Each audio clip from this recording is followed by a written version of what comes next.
Nathan will come in and follow up with a further briefing as well. Just the reason I'm here and I've been attending these meetings is literally just to get a proper briefing about what's going on the ground from colleagues, and then to plan action about what we can do in terms of international solidarity and the work that we can do. And that's what this meeting is all about, basically. The issue for me, there has been, I think Lee's actually in these final expressions there has pointed towards an issue that's taken up both in the trade union movement and on the left overall, that we need to be absolutely clear about. And this is a straightforward issue for me. This is, first of all, a fight for democracy.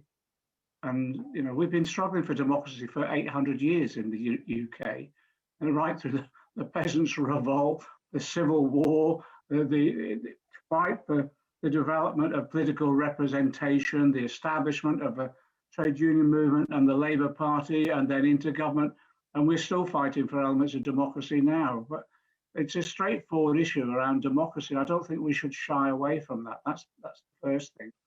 But as Lee has pointed out, there are specific aspects of democracy which in the labour and trade union movement tradition in the UK, we've got to uphold. We cannot walk away from defence of trade unionism. You know, we've fought 200 years in this country to establish trade unions and basic trade union rights. We haven't got everything we want even in the UK. But we can't stand by while fellow trade unionists like this are not just having their trade union rights undermined. And John Maloney will comment on this issue with regard to the civil service, because it's extraordinary how in dictatorships the civil service becomes, and civil service workers, civil service become a target for this sort of loyalty oaths and actions themselves. But this is basic trade unionists under attack. But more than just having their rights removed, we face mass arrests and long sentences for trade unionists purely and simply because they want an independent trade union. We cannot stand aside on that. Now, there are some on the left who are arguing that, you know, the right are using this campaign against the whole concept of socialism or communism or whatever. It's irrelevant what the right are doing. It's absolutely irrelevant. There will always be these people who try and parade their attacks on socialism overall with, you know, in this way. Of course, they'll jump on bandwagons.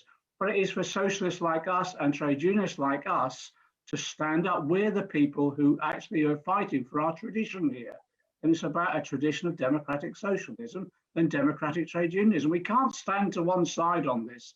You know, some of our older comrades have reminded us of 1956 and the invasion of Hungary, then Czechoslovakia and all the rest of it, where some people did stand to one side and have regretted it for the rest of their lives. We can't do that here. So the reason I'm here is exactly this is international solidarity, and I come from my perspective as a socialist, full stop. And I come from my perspective as a trade unionist. When a trade unionist across the world stands up for democratic trade union rights, our job is to be alongside them, full stop, that's it. But the question for me, and that's why I raised it with Lee, what is the best mechanism for us to use to stand in solidarity in that way? Because at the moment, it's almost Kafkaesque what's happening to individuals in Hong Kong at the moment with regard to the legal system. It's darkness at noon. Arthur Koestler all over again. People are having to parade their guilt almost just to survive. Guilt for what? Guilt for purely and simply because they demonstrated and wanted to maintain democracy, but also wanted to maintain an agreement that the Beijing government entered into some years ago about the protection of certain civil liberties and rights under the two systems proposed.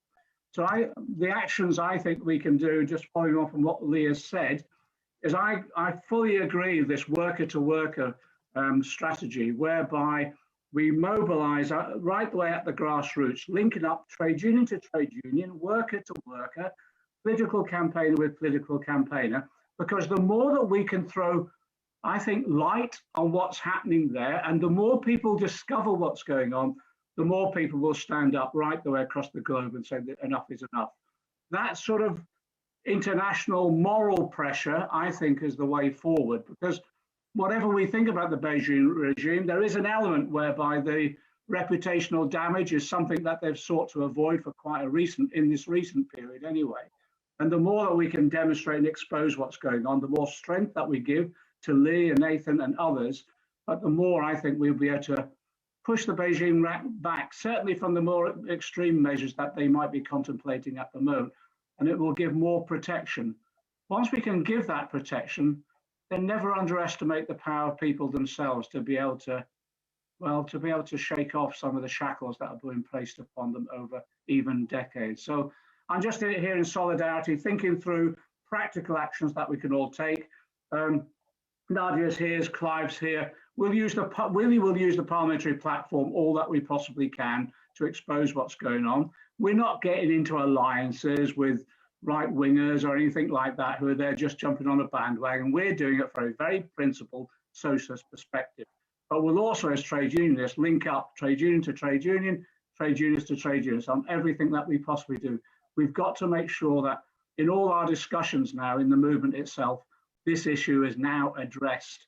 Because I think it's not just serious for our comrades and colleagues in Hong Kong. I think it's serious, but to be frank, once you allow one dictatorship to take over in this way and suppress trade union rights, it becomes infectious across the globe, and that's why we've got to stand up. Solidarity, Lee, and we'll do everything we possibly can.